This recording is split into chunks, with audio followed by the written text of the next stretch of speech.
उन्होंने उंगली पे उठाया, फिर वह भी तीर्थ हो गया। ऐसे जहाँ जहाँ उनके नाम पे मंदिर बने बड़े बड़े, सब तीर्थ हो गए।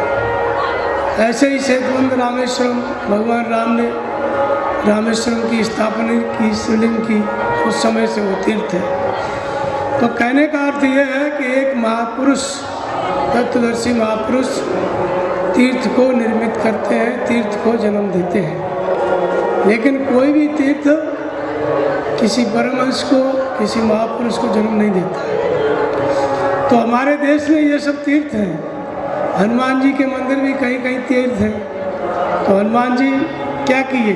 जपे पवन सुत पावन नामू, अपने बस कर राखे रामू। भगवान को प्राप्त किया, खुद तीर्थ हो गए। तीर्थ जो होता है, तीर्थम परमम किम स्वमनो विशुद्ध, अपना ही मन विशेष रूप से शुद्ध हो जाता है। तो जिसका मन शुद्ध हो गया वही तीर्थ हो जाता है। फिर वो व्यक्ति भी तीर्थ हो जाता है जिसने मन को शुद्ध किया है। शुद्ध कैसे किया जाता है?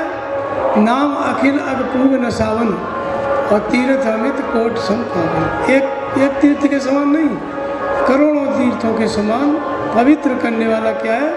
भगवान का नाम। तो इस तरह से ये तीर्थों का निर्माण महापुरुषों के द्वारा होता है। बुद्ध थे, महात्मा बुद्ध तपस्या किए, कपिलवस्तु में उनका जन्म हुआ। उनके जन्म के पहले कपिलवस्तु तीर्थ नहीं थी।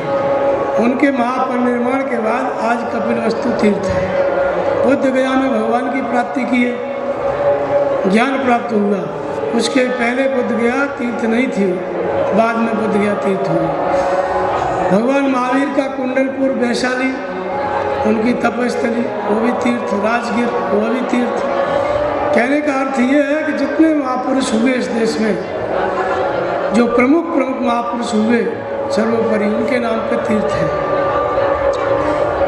और ऐसे ही ये प्रयागराज है, तो प्रयागराज की बहुत बड़ी महिमा है। ये तीर्थों का राजा है। प्रयागराज क्या है? तीर्थों का राजा है, तीर्थ नहीं, तीर्थों का सम्राट है। तो ये तीर्थों का राजा कैसे हुआ? इसकी कहानी, इसका पूरा इतिहास सब रामचरितमानस में है कि तीर्थराज प्रयाग का क्या महिमा है। और फिर उसमें स्नान करना, वो भी कुंभ के समय में। और मौनी अमावस्या है कल, आज से ही उसके लिए भीड़ हो रही है। तो मौनी अमावस्या, पांचों स्नान, इन सब पे पहले प्रयागराज पर चर्चा करेंगे, क्योंकि स्नान तो उसी में कर रहे हैं सब आके। प्रयागराज में गंगा जल और सरस्वती तीनों नदियाँ मिलती हैं। तो ये क्या है? ये किस लिए प्रसिद्ध हुआ प्रयागराज? तो महर्षि भरद्वाज की तपस्थली, उनके गुरु याज्ञवल्क्य की तपस्थली, ब्रह्मा विष्णु महेश की तपस्थली, 88,000 ऋषियों की तपस्थली। उन्होंने इस गंगा तट पर, संगम के तट पर तपस्या की युगों पहले, और तप करके परम तत्व परमात्मा को विदित किया। परे और यज्ञ, यज्ञ माने परमात्मा के लिए तप करना, नाम जपना, यज्ञ नाम जप यज्ञ, उसमें नाम का जप करके परम तत्व परमात्मा को विदित किया, इसलिए इसका नाम प्रयागराज पड़ा। परम तत्व परमात्मा के लिए यज्ञ करना, उसका नाम है प्रयाग। जिन जिन महापुरुषों ने परम तत्व को प्राप्त करने के लिए यज्ञ की इस धरती पे, यहाँ पे, इसलिए इस जगह का नाम प्रयागराज पड़ा। ये तो ऐतिहासिक दृष्टि है, लेकिन तुलसीदास जी कहते हैं कि अकथ अलौकिक तीर्थ राहु, दे सद्य फल प्रगट प्रभाव। और एक तीर्थ तो ये है प्रयागराज, और एक कहते हैं कि सभी सुलभ सब दिन सब देशा, और सेवत सागर समन कलेसा। एक तीर्थराज प्रयाग ऐसा है जो सबको सुलभ है, सभी देश में सुलभ है। यानी भारत में तो है ही, लेकिन अमेरिका, इंग्लैंड, जापान, सब जगह वो प्रयागराज सुलभ हो सकता है। तुलसीदास जी का दूसरा प्रयागराज, और जो सब जगह सुलभ हो सकता है वही प्रयागराज प्रमुख है। उसी में स्नान का महत्व है, और उसी के लिए कुंभ का आयोजन होता है। वो जो दूसरा प्रयागराज है उसको कहते हैं कि मुद मंगल में संत समाजू, और जो जग जंगम तीर्थराज। जो संत समाज है, अर्थात संत है, वो चलता फिरता प्रयागराज है। संत चलता फिरता प्रयागराज है। जैसे बाहर गंगा जमुना सरस्वती त्रिवेणी है, संगम है, ऐसे संत के अंदर भी त्रिवेणी होती है, संगम होता है, और संत के द्वारा आपके अंदर भी वो त्रिवेणी और संगम प्रकट हो जाता है, जागृत हो जाता है। तो क्या है त्रिवेणी? तो कहते हैं राम भक्त जहाँ सुरसर द्वारा और सरसे ब्रह्म विचार प्रचारा, विधि निषेध में कलमल हरणी, कर्म कथा रविनंदन वर्णी। जो संत समाज है, जो संत है, वो चलता फिरता तीर्थराज प्रयाग है। तो संत जिसने अपना मन पूरी तरह से शुद्ध कर लिया है, जो तत्वदर्शी है, जो परम तत्व को प्राप्त कर लिया है यज्ञ करते करते, यज्ञ स्वरूप महापुरुष है। ऐसा महापुरुष क्या है? वो प्रयागराज का स्वरूप है।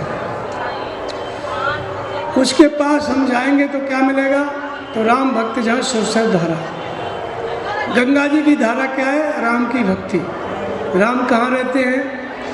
तो कहते हैं व्यापक एक ब्रह्म अविनाशी, सत चेतन घन आनंद राशि, अष्टप्रभु हृदय अक्षत विकारी, सकल जीव जगत दीन दुखारी। वह राम और परमात्मा सबके हृदय में रहता है, सबके और अंदर बसो जानो भाव कुभा। गीता भी वही बात कहती है, ईश्वर सर्वभूतानां हृदय देशे अर्जुन तिष्ठति, सर्वस्य चाम हृदय सन्निविष्टो।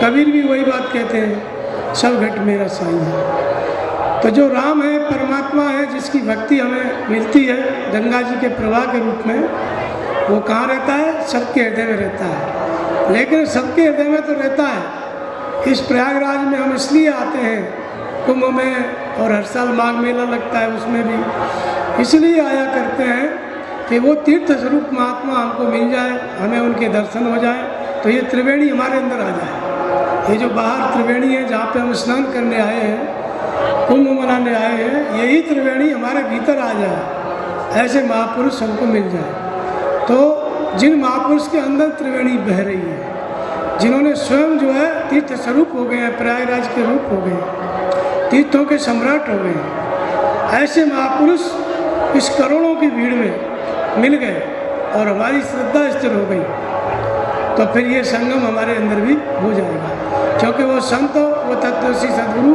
चलते फिरते प्रयागराज है, वो सबको सुलभ है, सब सुलभ, सब दिन सब देश है। तो ऐसे महापुरुष जब मिल जाते हैं तो वो देते क्या है हमको? तो कहते हैं राम भक्ति जहाँ सुरसर धारा। राम कौन? जो हृदय में परमात्मा है। एक तो भगवान राम हुए त्रेता युग में, वह भी परमात्मा है, क्योंकि उस शरीर का आधार लेके भी उनके हृदय का जो परमात्मा था वो अवतरित हुआ। उस शरीर का आधार लेके उस शरीर में भी वही परमात्मा अवतरित हुआ जो भगवान राम से पहले था, जो आज भी आपके हृदय में है, वही राम। तो उसी राम में हमारी श्रद्धा स्थिर कर देते हैं, महापुरुष मिल जाते हैं। भक्ति का मतलब होता है जुड़ना। किससे जुड़ना? भगवान से जुड़ना, राम से जुड़ना।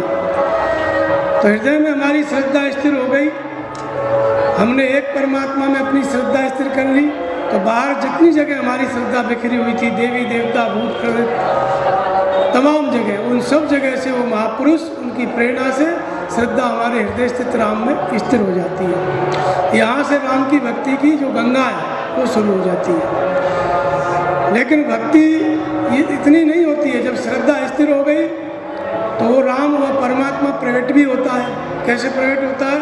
तो कहते हैं नाम निरूपण नाम यतन से, सो प्रकट जिम मूल रतन से। नाम को समझो पहले, महापुरुष ने नाम किस प्रकार बताया, वो समझ में आ गया, उसका भली प्रकार जब पालन करेंगे, जब करेंगे, तो वो परमात्मा प्रकट हो जाएगा जो हमारे हृदय में ही है। तो जब वो परमात्मा नाम के जब से प्रकट होता है तो हृदय में, लेकिन बिना सद्गुरु की कृपा के, बिना नाम जप के वो जागृत नहीं होगा, और जागृत नहीं होगा तो गंगा का प्रवाह हमारे हृदय में जागृत नहीं होगा। तो जब श्रद्धा स्थिर हो गई उस परमात्मा में और सद्गुरु का हम ध्यान करने लग गए और नाम जपने लग गए, कौन सा नाम? राम अथवा ओम। इन दोनों का नाम प्रणव है। ये प्रणव का मतलब होता है हमारा जो प्राण भटक रहा है संसार में, मन भटक रहा है, उसको अपने आप में ये एकाग्र कर लेता है, स्थिर कर लेता है, इसलिए प्रणव है। तो ओम का जप करो या राम नाम का, दोनों का अर्थ एक ही है। ओम कौन है? ओमित्येकाक्षर ब्रह्म, अक्षर ब्रह्म का परिचायक है, संबोधन है। राम किसका नाम है? राम ब्रह्म व्यापक जगजननी। उसी ब्रह्म का नाम क्या है? राम। तो किसी एक नाम का हम जप करने लगते हैं तो वो परमात्मा शनै शनै जैसे जैसे हमारा और भगवान के बीच में माया का आवरण थोड़ा कम होने लगता है तो भगवान हृदय से जागृत हो जाते हैं। वो जो जागृति का प्रवाह है, उस जागृति के द्वारा हम परमात्मा को प्राप्त करते हैं, परमात्मा से जुड़ जाते हैं।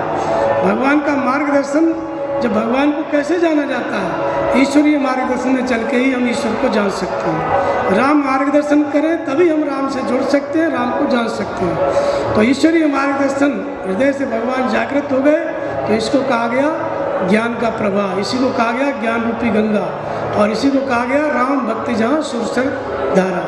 परमात्मा को प्राप्त कराने वाली भक्ति की जागृति हो जाती है। जो प्रयागराज स्वरूप महापुरुष होते हैं उनसे जागृति हो गई तो जागृति में भगवान क्या बताते हैं? जो भी बताएंगे, सही क्या है, गलत क्या है, उचित अनुचित, विधि निषेध, सब कुछ बताएंगे। भगवान की बात में जब रुचि आने लगी, उसमें रस आने लग गया, नाम के जप में रस, इसके साथ साथ हृदय से जो भगवान बता रहे हैं स्वप्न के द्वारा, फड़कन के द्वारा, उसमें हमारी रुचि होने लगी तो वो सरस्वती है। सरसवर्ती, परमात्मा के समाने व परमात्मा, उसके रस में बर्ताव करना। तो भगवान की रुचि क्या है, भगवान चाहते क्या है, उस बात को हम समझने लगे और समझने के अनुसार बर्ताव करें तो उसको कहते हैं सरस्वती।